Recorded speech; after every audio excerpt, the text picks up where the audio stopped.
Bonjour à tous et bienvenue sur les interviews du blog En quête du bonheur. Nous avons reçu beaucoup de témoignages suite à l'article de Cristina Marquez sur la dépendance affective. L'une de ces personnes a voulu témoigner face à la caméra.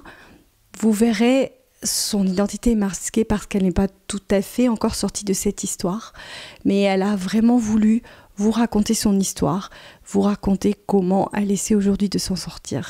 Suite à cette interview, suite à ce visionnage, je vous invite tous vraiment à réagir, pour certains d'entre vous peut-être à témoigner, pour enrichir la discussion et pour aider toutes ces personnes qui sont dans la détresse, qui souffrent aujourd'hui et qui ont besoin de quelques petites pistes pour s'en sortir. Alors merci à tous et je vous laisse avec Laurence.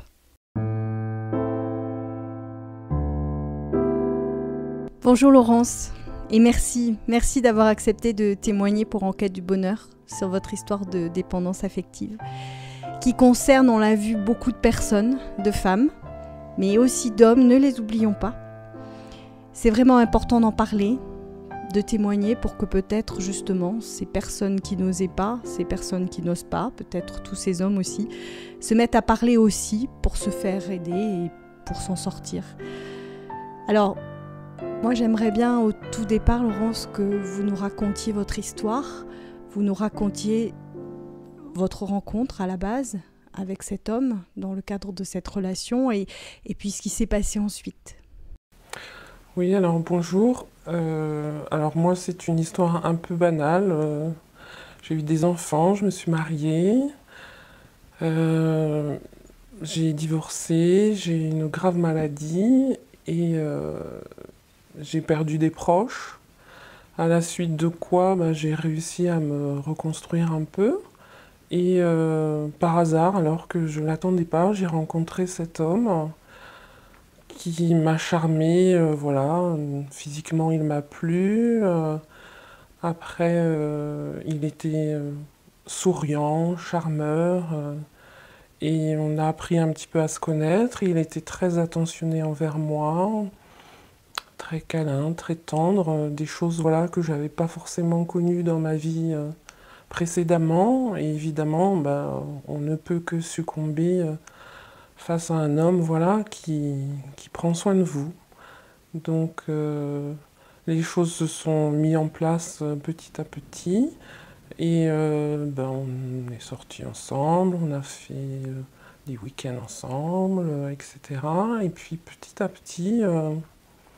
il y a des choses quand même qui m'ont déplu, des réflexions, des choses qui me dérangeaient, mais bon, je disais peut-être, voilà, c'est son caractère, un peu fort, et puis comme je ne suis pas quelqu'un de conflictuel, je passais l'éponge, on va dire, et néanmoins, voilà, ça me blessait souvent.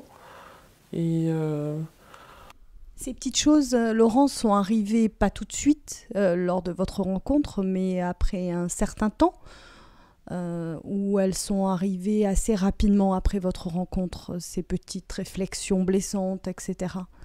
Non, pas de suite, hein. Au début, tout allait bien, j'étais heureuse, pleinement heureuse. Et c'est au fur et à mesure, on va dire que plus on se voyait, plus on se fréquentait, bien que cette personne n'ait jamais vécu avec moi au quotidien, voilà, les petites choses se faisaient plus difficiles à vivre pour moi. C'est-à-dire qu'il se montrait jaloux parfois. Il me disait que c'était moi qui aguichais ces personnes alors que je ne voyais vraiment pas ce que je faisais de mal. C'était autre chose, par exemple, j'étais garé sur une place de parking et il me disait si tu veux je peux t'aider à sortir, te guider. Alors moi bien sûr j'ai dit oui et puis à un moment donné j'ai fait une manœuvre parce je pensais qu'elle était judicieuse à ce moment-là et voilà, et ça l'a mis en colère parce que j'avais pas obtempéré au moment où lui pensait, comment dire, Parce qu'il pensait, il vous avait demandé de faire ça et il ne le faisait pas. Donc en fait, voilà. vous n'obéissiez pas à ce C'est qu'il ça, voulait. je n'obéissais pas et je ne faisais pas comme il l'entendait. Donc du coup, voilà, ça l'a mis très en colère.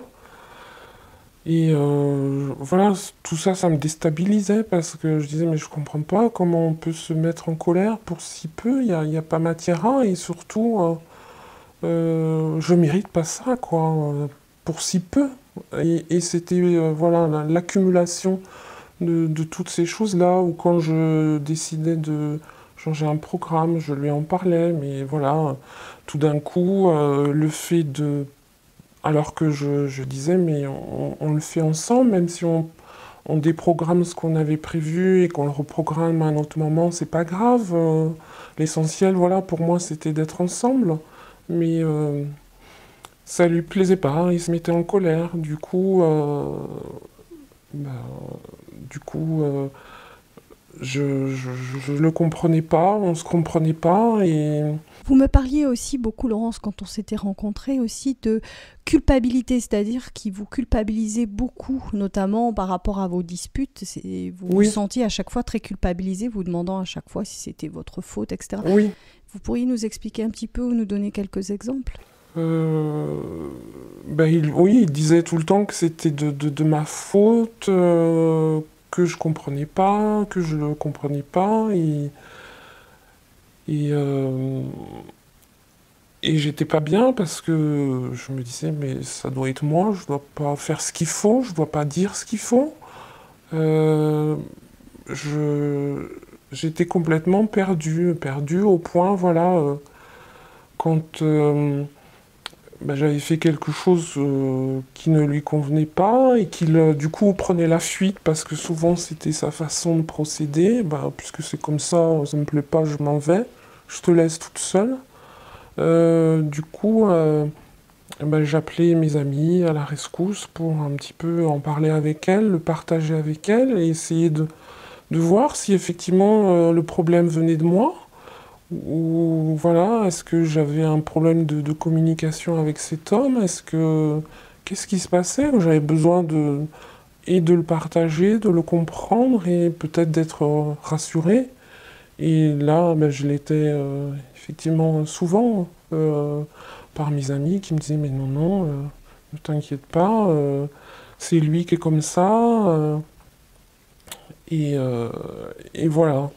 Et alors, qu'est-ce qui faisait que vous reveniez, puisque ce que vous décrivez n'est pas très rose hein, dans le cadre d'une relation. Alors, comment vous reveniez ensuite? Qu'est-ce qui se passait? Ben, j'étais toujours prête à pardonner et je revenais toujours parce que les rares moments de bonheur que j'ai vécu avec lui, voilà, primaient sur le reste, malgré que ça me faisait souffrir, pleurer. Et j'en avais besoin. J'avais besoin de ces gestes d'amour, cette présence qu'il avait auprès de moi. Ça effaçait un peu le reste, on va dire.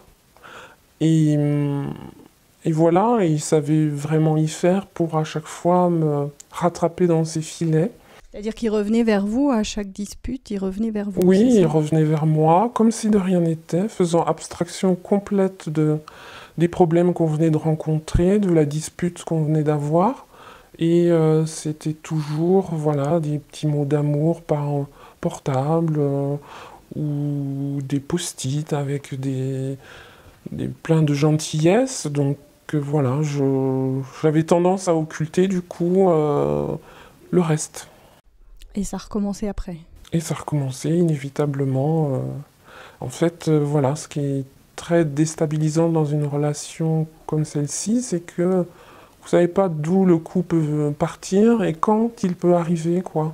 Donc en fait, je me suis aperçu que je m'oubliais complètement dans le sens où je savais pas ce que je pouvais dire, ce que je devais dire, pas dire.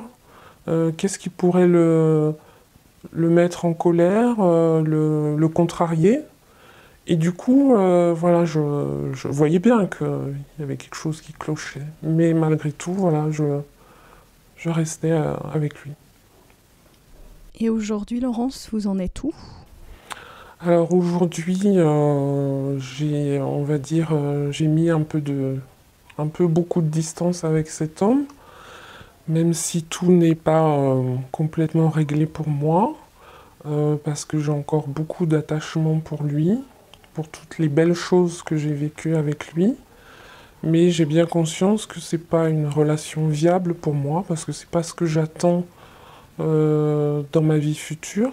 J'ai envie de respect, j'ai envie d'écoute, j'ai envie de partager, j'ai pas envie de systématiquement me, me dire, voilà, j'ai envie d'une relation sincère et qui se construise dans le respect vraiment de l'autre, quoi.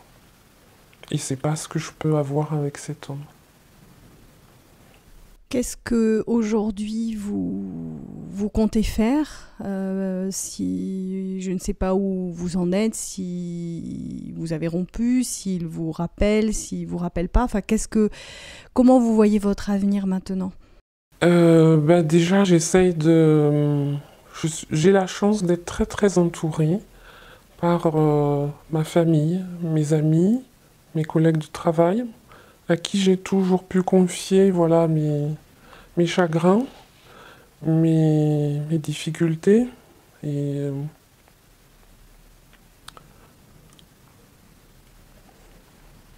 ils ont toujours été là pour moi. Et je me fais aider aussi par des thérapeutes. Je, je vois une psychologue, je vois une énergéticienne. euh, voilà, pour m'aider, parce que j'ai vraiment envie de m'en sortir. Et je lis beaucoup aussi, j'avais jamais autant lu, pour apprendre, parce qu'on a toujours à apprendre sur soi, sur les autres. Euh, j'ai aussi beaucoup de tristesse pour mon histoire, parce que je sais que cet homme, voilà, n'est pas forcément conscient de tout. Et j'ai de la peine pour lui, mais je dois avant tout penser à moi aujourd'hui. Oui, je crois, Laurence, oui. On sent beaucoup de souffrance encore en vous, mais vraiment beaucoup de belles choses aussi, Laurence. Oui, j'en suis convaincue que j'ai encore beaucoup de belles choses à vivre et que un jour peut-être je rencontrerai cet homme-là et que je vivrai une relation entre guillemets normale, même si je sais que voilà, au sein d'un couple, il y a des hauts et des bas, mais pas ce que j'ai vécu. Pas ce que j'ai vécu parce que ça m'a trop fait souffrir, j'ai trop pleuré et ça a été vraiment une histoire douloureuse, même si, voilà, je, je le souligne, voilà, même si j'ai vécu aussi des belles choses. Je crois que vous avez vu le film Mon Roi de Mai Wen. Est-ce que vous avez vu des similitudes? Comment vous avez vécu finalement ce film? Est-ce qu'il y a des phrases, des choses qui vous ont marqué dans ce film et dont vous aimeriez parler? Alors oui, il me tenait vraiment à cœur de voir ce film. D'ailleurs, ma psychologue me l'avait conseillé et j'ai effectivement, au travers de cette histoire, retrouvé des similitudes. Les montagnes russes où effectivement on est heureux, puis tout d'un coup on est malheureux. La fuite de son compagnon, on ne sait pas pourquoi. Euh, la culpabilité, le manque d'assurance qu'elle avait. Et c'est vrai que je me suis retrouvée à plein de moments dans cette histoire. Et pour moi, ça a été fort, vraiment. Oui, c'est vraiment un film qui traduit extrêmement bien ces relations toxiques, cette dépendance affective, cette manipulation aussi, jouée par le personnage masculin. Très bien, Laurence. Est-ce que juste pour terminer cette interview, vous pourriez, je sais pas, vous avez peut-être quelques messages à donner. Alors, je sais que c'est très compliqué. Je ne vais pas parler de conseils parce que je pense que donner des conseils sur ces relations toxiques, sur cette dépendance affective, c'est vraiment quelque chose de très compliqué. Mais peut-être des messages à ces femmes ou hommes, hein, ne les oublions pas, comme je disais, parce qu'il y a aussi des hommes qui vivent ces situations, qui peut-être viennent juste de rencontrer ou viennent de connaître juste, c'est le début d'une telle relation, avec quelques doutes déjà, mais qui justement se disent que vivre des hauts et des bas, comme le dit le héros de Mon Roi, c'est prouver qu'on est vivant, et qui du coup peuvent accepter ce genre de relation. Est-ce que vous avez des conseils à donner ? Des petits messages à donner ? Des petits messages, oui, dans le sens où, parce que voilà, c'est très difficile en fait, quand on entame une relation, de se dire que c'est tellement beau que ça ne peut pas être vrai.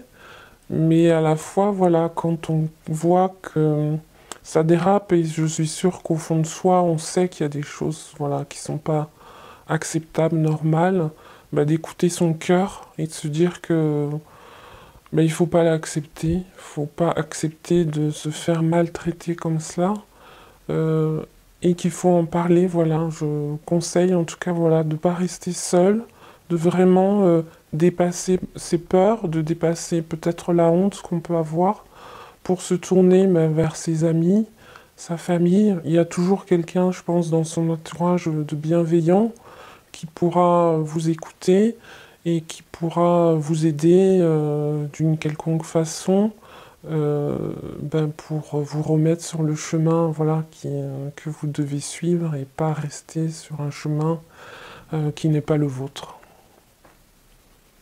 Merci beaucoup, Laurence. Merci pour ce témoignage. Je vous souhaite vraiment beaucoup de bonheur pour la suite. Moi, je sens en vous plein de belles choses. Je suis sûre qu'il va se passer de belles choses pour vous. J'ai l'impression que vous avez fait déjà un grand chemin. Je vous souhaite plein de courage pour la suite. Et puis j'aimerais bien peut-être que vous reveniez dans quelques temps, quand vous serez sortis de ça complètement, peut-être avec une autre belle rencontre, ou en tout cas un autre bonheur. Et plein de bonnes choses pour la suite. Et merci encore, et à bientôt. Merci à vous. Au revoir, Laurence. Au revoir.